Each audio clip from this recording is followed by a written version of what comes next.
So one of the first books I ever read on psychedelics was How to Change Your Mind by Mike Pollan.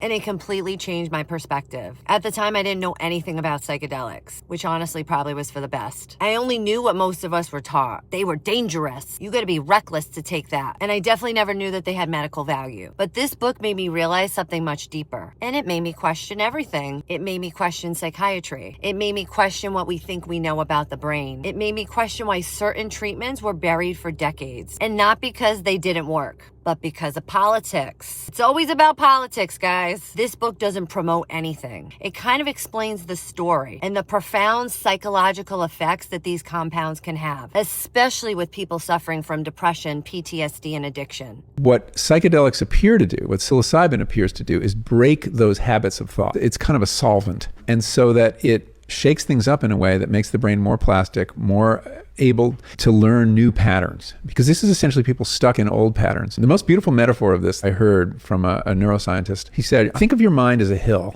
covered in snow, and your thoughts are sleds going down the hill. After a while, your thoughts are going to keep getting drawn like attractors into the same grooves, and it's going to be very hard to get down the hill without falling into those grooves. Think of the psychedelic experience as a fresh snowfall, filling the grooves, allowing you to take any path you want down the hill. So I think it has to do with habitual thinking, rigid brains, stuck brains, brains that have too much order and need to be disordered. It makes you realize that healing doesn't always come from suppressing symptoms. Sometimes it comes from understanding the root cause. And whether you agree with it or not, I highly recommend reading it, because you deserve to form your own opinion, not just inherit one.